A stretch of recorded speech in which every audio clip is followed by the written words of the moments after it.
Welcome to Voodoo Whiskey Gaming, and this is the late review of Star Wars Battlefront. I played it on the Xbox One. So to start out, this game has no story because it has no campaign, and yes, you can say, well, it's part of the Star Wars universe, and that's a story. But there is no story within this game. There is a story in the movies and the TV shows, but not in this game. The voice work in this game, well, it's practically non-existent since there is no story. Mostly what you hear is generic commands to and from soldiers. There's slightly more voice work for the heroes for the Empire and the Rebellion, but it's not that great. It's actually pretty bad. Especially Han and Vader, those are like the most discount voiceovers for those two characters that I think I've ever heard. The overall sound design, though, is pretty good. You get all the sound effects that you would want to hear from the movies and the shows, etc., those kind of things. And it sounds really, really good. Now, when it comes to the controls, they're actually good. There's nothing technically wrong with them. They work very well for first-person shooting controls. However, when you're playing as the heroes, I don't think the controls are as solid. They just feel wonky, really clunky and clumsy. When you're playing as Vader or Luke, you don't really feel like a Jedi or a Sith Lord. Unless, of course, they were extremely drunk. As for the gameplay, there's a couple of different modes. There's your co-op mode and your multiplayer mode. The co-op missions, they're meant to be like tutorials or horde mode, but quite frankly, I've seen it done better elsewhere. But let's face it, the multiplayer is where the meat of this game is really supposed to be, and it's not there. There are 9 game modes, and to some extent, I enjoyed 5 of them. I really did enjoy Fighter Squadron, where you fly around in X-Wings and TIE Fighters, and it's basically a team deathmatch. But it does have enemy and ally bots, and that was awesome. It really helped fill out the space. To a lesser extent, I enjoyed Walker Assault and Supremacy.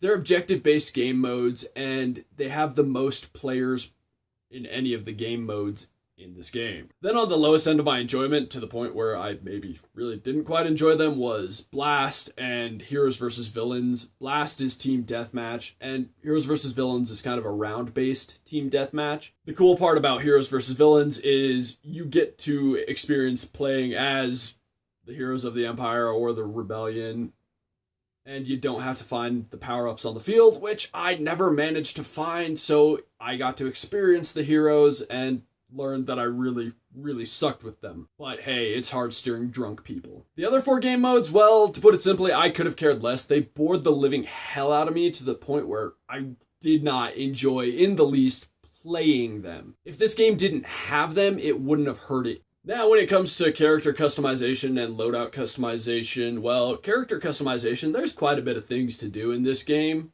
But when it comes to loadout customization, there's not a lot to do. It's super shallow there. I personally don't care that much about character customization in first-person shooters because, well, A, I can't see my character, and B, if it doesn't affect my stats in some way, then what does it really matter? When it comes to the loadout, there's just not a lot of guns to choose from, and, well, there's the card system where you can choose 3 cards, one's a power-up, and the other 2 are either grenades or rocket launchers, whatever, but there's still not a ton of choices there. Now on to the graphics. Well, for the characters and player models, those could look way better. There's not a ton of detail, especially when it comes to the heroes. I mean, really, they could have put a lot more work into those. As for the landscapes, I thought they were gorgeous, but I don't think they were well designed, and I'll address that with the other negatives. Now I'm going to address that and those other negatives. The landscapes, yes, I said they were very gorgeous, and it looks like they were made to be gorgeous, but they weren't made to be played on, really. It doesn't feel like they were designed with gameplay in mind, and, well, that sucks. In real life, yeah, you may be on a gorgeous battlefield, and it may be a really shitty place to have a battle, but this is not real life, it's a video game. The design of the level should help the flow of the battle rather than just be there to look good. I feel like the lack of campaign in this title is a huge drawback.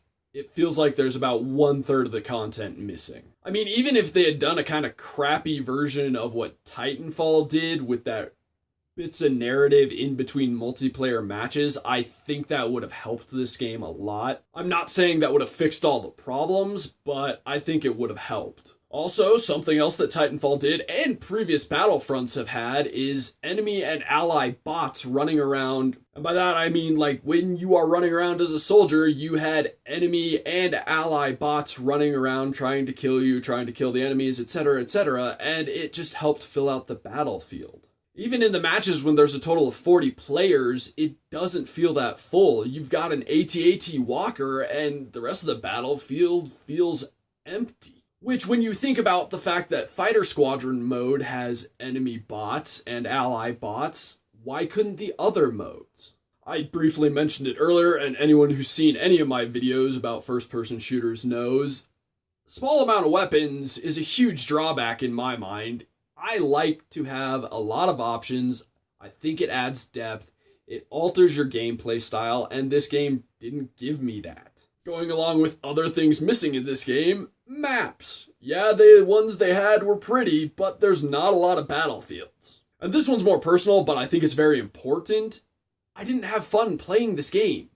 I really only enjoyed playing one game mode. The others were okay, and some were just complete crap. And even when I was doing really well and winning, I wasn't excited about it. And yes, while that's my personal feelings, I think it's important that a game get me into it, get me enjoying the experience. And if I didn't, well, then the game's failing at what it's supposed to be doing. With the lack of bots, weapons, maps, and a campaign, I feel like there are better first-person experiences out there right now, and this just isn't worth anyone's time or money. This game is a skip. It's not worth buying. It's not worth renting. I may have recommended buying it at a lower price if it came with all the content in the season pass for free, but you tack on a $50 season pass to an already $60 game, a game that's probably worth $10 tops. It's just a complete ripoff as a whole. Skip it, save yourself the time and money. Thanks for watching. If you enjoyed the video, please hit that like button, and if you like what I'm doing in general, subscribe. Have a good one.